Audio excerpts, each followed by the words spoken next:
Assalamualaikum warahmatullahi wabarakatuh. Alhamdulillahirrahmanirrahim. Allahumma sholli ala sayyidina Muhammad wa ala ali sayyidina Muhammad. Baik, anak-anak sekalian, grade 2 SD Ar-Rahman Islamic School. Syukur alhamdulillah pada kesempatan hari ini kita berjumpa kembali untuk belajar bersama Mr. Alfi, yaitu Islamic Religion. Baik anak-anak sekalian, sebelum kita memulai pembelajaran kita hari ini, marilah kita mulai dengan melafazkan, mengucapkan lafaz basmalah bersama-sama. Bismillahirrahmanirrahim. Oke, anak sekalian, hari ini kita akan belajar berkaitan dengan kisah keteladanan Nabi Muhammad Sallallahu Alaihi Wasallam. Nah, keteladanan ini yang perlu kita pahami bersama adalah dari sifat dari Nabi Muhammad Sallallahu Alaihi Wasallam, yakni berkaitan dengan kejujuran. Bahwa Nabi Muhammad adalah seorang suri tauladan yang baik yang patut kita teladani dari semua sifat-sifatnya. Karena dari itu, kita simak video pembelajaran berikut ini. Silakan.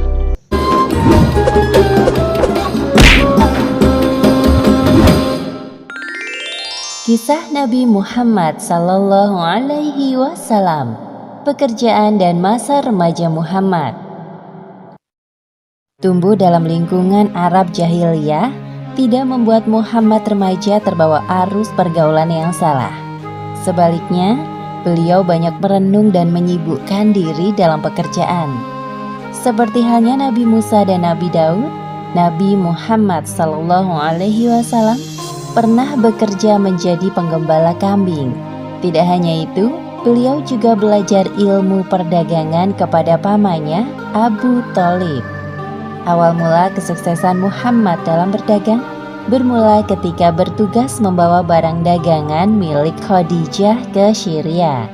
Selama hidup bersama keluarga Abu Thalib, Muhammad berusaha untuk tidak menambah beban pamannya.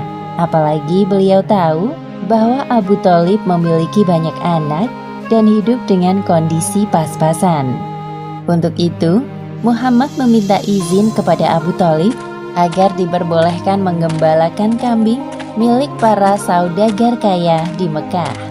Wahai paman, apakah aku boleh ikut mengembala kambing seperti teman-temanku? Jika hal itu tidak memberatkan urusanmu, lakukan saja. Sebagaimana yang disebutkan dalam hadis riwayat Bukhari nomor 2262 dari Abu Hurairah radhiyallahu anhu, bahwa Rasulullah Shallallahu Alaihi Wasallam bersabda, tidak ada nabi kecuali pernah menjadi penggembala kambing. Mereka para sahabat bertanya, apakah engkau juga, wahai Rasulullah? Beliau berkata, iya, saya telah menggembala dengan imbalan beberapa kirot dari penduduk Mekah. Dengan menggembala kambing, Muhammad berlatih untuk bersabar dan menjadi seorang pemimpin. Tanpa berkeluh kesah, setiap pagi beliau menggembala dan mengantarkan kambing-kambing itu ke kandang pada sore hari. Anehnya, semua kambing-kambing gembalaan Muhammad gemuk-gemuk dan sehat. Hal tersebut membuat para saudagar puas dengan hasil kerjanya. Aku sangat senang melihat anak muda seperti keponakanmu itu. Dia sangat rajin dan cekatan. Beruntung engkau memilikinya, wahai Abu Thalib. Sungguh, aku tidak menyuruhnya bekerja jikalau dia tidak benar-benar menginginkannya. Dia pasti tidak ingin merepotkanmu. Menurutku, Muhammad tidak seperti para pemuda kebanyakan di Mekah yang lebih suka hiburan daripada bekerja keras. Muhammad memang sangat menjaga dirinya dari perbuatan maksiat.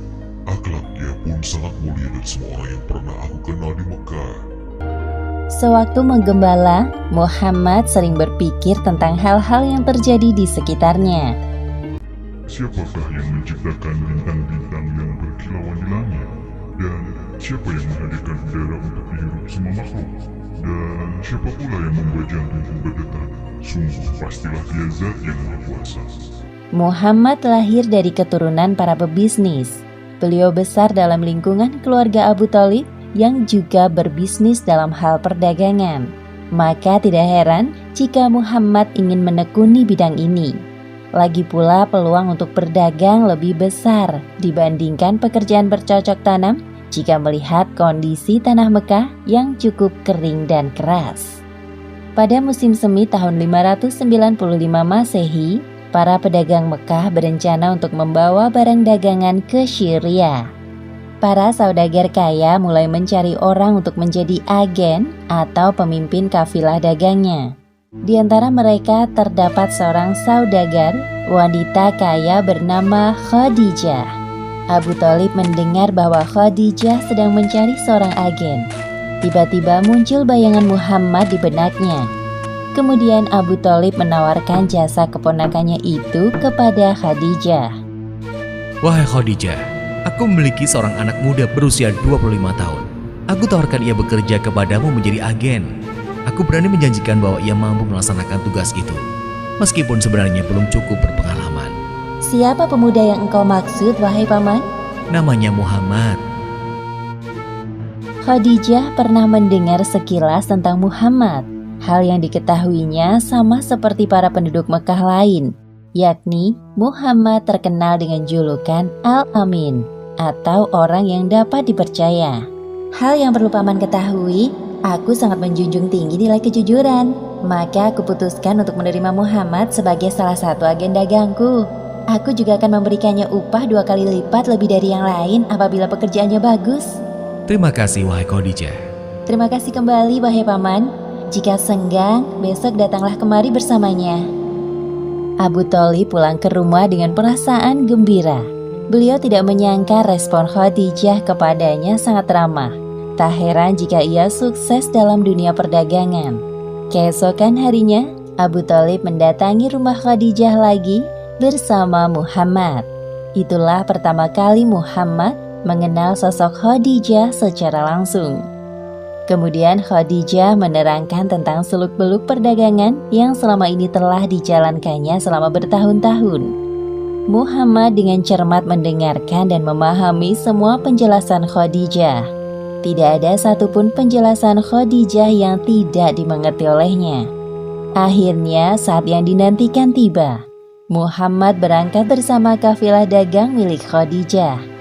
Seorang pembantu laki-laki kepercayaan Khadijah bernama Maisarah turut serta. Ini surat-surat perdagangan yang engkau butuhkan, wahai Muhammad. Selamat jalan. Saat itu musim panas. Udara pada siang hari terasa lebih panas dari biasanya. Maka kafilah dagang Muhammad memilih berjalan di waktu senja dan beristirahat di siang harinya. Mereka berangkat menuju jalur yang ditempuh Muhammad 13 tahun lalu bersama pamannya Abu Thalib. Selama perjalanan, Muhammad merasa terhibur dengan adanya teman seperjalanan seperti Maisarah. Tidak butuh waktu lama bagi Muhammad untuk akrab dengan anggota kafilah dagangnya. Mereka sangat ramah dan bekerja secara profesional. Perjalanan yang melelahkan selama 1 bulan terbayar ketika mereka sampai di Syria. Setelah bersiap-siap, rombongan kafilah menuju ke tempat bertemunya para penjual dan pembeli. Maisarah tidak menyangka bahwa Muhammad sangat menguasai pekerjaannya. Ia cekatan, cerdas, jujur dan ramah kepada setiap pembeli. Semua orang yang bertemu dengan Muhammad selalu terkesan dengan penampilan dan sikapnya yang sopan. Sepertinya ini bukan pertama kalinya bagimu ya. Engkau sungguh keren wahai Muhammad. Barang dagangan yang kita bawa dari Mekah terjual semua. Pasti keuntungan kita sangat banyak. Syukurlah, bukankah itu yang kita semua harapkan? Ya, dengan semua keuntungan ini kita dapat membeli barang-barang baru untuk dijual kembali. Khadijah benar-benar tidak salah memilih agen. Demikianlah akhir kisah pekerjaan dan masa remaja Muhammad. Hikmah yang dapat kita ambil dari kisah ini, hendaknya kita meneladani sikap Nabi Muhammad SAW saat beliau remaja, yaitu bekerja dengan penuh semangat agar pekerjaan kita penuh berkah. Selalu bersikap sopan dan jujur dalam berbicara, menjaga diri dari perbuatan maksiat, dan merenungkan peristiwa di sekitar kita agar tidak mudah terlena dengan urusan duniawi. Wallahu a'lam bishawab. Baik anak-anak sekalian, jadi apa itu perilaku jujur? Jujur adalah berkata dan berperilaku apa adanya, atau lawannya adalah berbohong. Selanjutnya, jujur terbagi menjadi dua, jujur dalam perkataan dan jujur dalam perbuatan. Ya, perkataan dan perbuatan.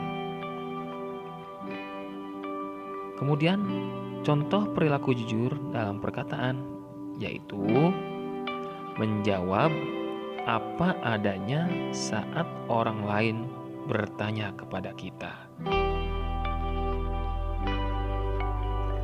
Nah, sekarang contoh jujur dalam perbuatan.